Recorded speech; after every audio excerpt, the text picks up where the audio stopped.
Bu yaxınlarda özəl liseylərdən birində müəllimi güllələyən bir şagird barədə.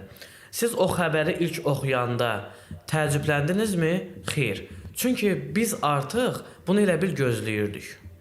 Artıq təhsil sahəsi elə bir vəziyyətə gəlmişdi ki, bunun yaxın biz keçmişdə gözləyirdik ki, belə bir hallar ola bilər. Bugün dövlət məktəblərində bu hadisənin olma ehtimalı azdırmı?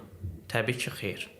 Ümumiyyətlə bu hadisəni biz niyə məktəb kontekstində qiymətləndiririk? Qiymətləndirməli Yeniyetmələr arasında cinayətə meyil təəssüf ki, həddən artıq çoxalır, bəli. Xüsusilə son 1-2 ilin xəbərlərinə baxanda biz bunu görürük.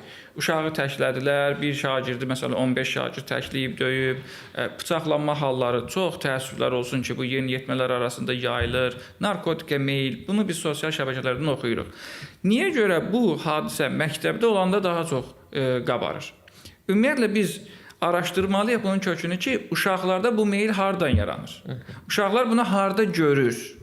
Bunun belə deyək, dırnaq arası təbliğə harda gedir?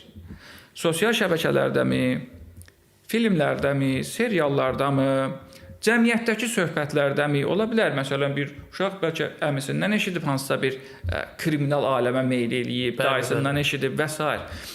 Biz bunun həllini araşdırmağa çalışmalıyıq ki, cəmiyyətimizi xilas edə bilək. Amma biz həll yerinə başlayırıq günahkar axtaraq. Günahkar da birbaşa orada deyil. Yəni mən əgər ta ki hansısa bir cinayət alətini üzərimdə daşıyıramsa, müəllim bunu sonda görür. Mən onu hardan almışam, necə almışam, niyə məndə o cinayətə meyil yaranıb? Bunu araşdırmırıq təəssüf ki. İşin təbii ki dediyimiz kimi sosial şəbəkələrdə layiq gətirən tərəfi müəllimi qınamaqdır.